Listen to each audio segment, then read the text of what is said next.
Shalom à tous et bienvenue à Otiyot HaGeoula, les lettres de la Géoula. Aujourd'hui, je veux vous parler d'un autre principe important pour comprendre la rarité Hayamim. Dans notre liturgie, en particulier dès l'entrée du Shabbat, pendant la prière de Mahariv, nous disons la phrase « Umeshan et Haïtim » qui demande à Dieu de changer les temps et les saisons. En hébreu, « Itim ezmanim ». Nous voyons parfois cela dans les Écritures. Par exemple, dans l'histoire de Josué, lorsque le soleil s'est arrêté. L'idée qui se cache derrière le temps est importante. Pour que nous puissions comprendre la Géoula. Vous voyez, il y a des moments où Dieu nous permet de faire ce qu'on appelle Kfitsat Adoré. Je vous ai parlé, dans un épisode précédent, de ce concept de Bessiayata Desamaya qui signifie avec l'aide des cieux.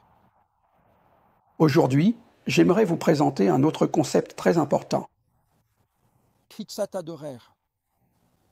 Cela signifie littéralement un saut spirituel.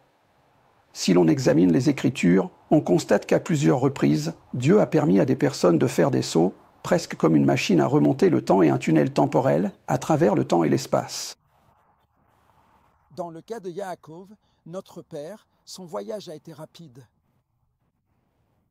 Lorsque Yaakov s'enfuit de chez Laban, il est dit qu'il a vécu cette expérience, qu'il a lui aussi expérimenté ce saut spirituel dans le temps et l'espace. Lorsqu'Israël a quitté l'Égypte, il est dit qu'Israël a expérimenté un saut spirituel.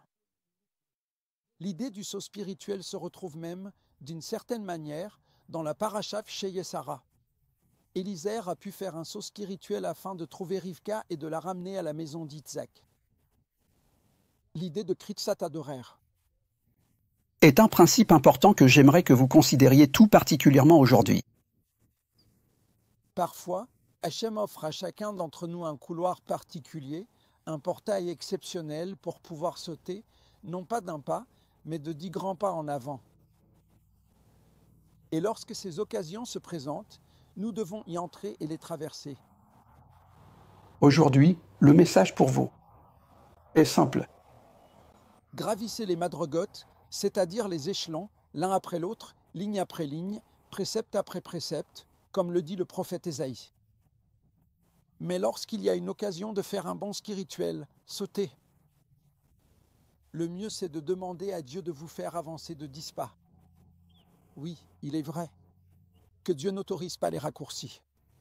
Mais il y a des moments où les cieux veulent nous porter en avant.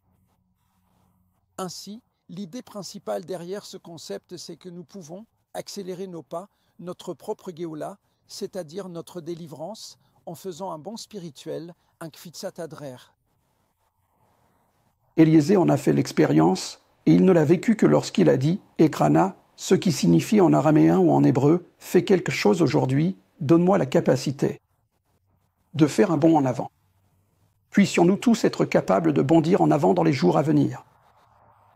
Que Dieu vous bénisse et sautons, bondissons ensemble.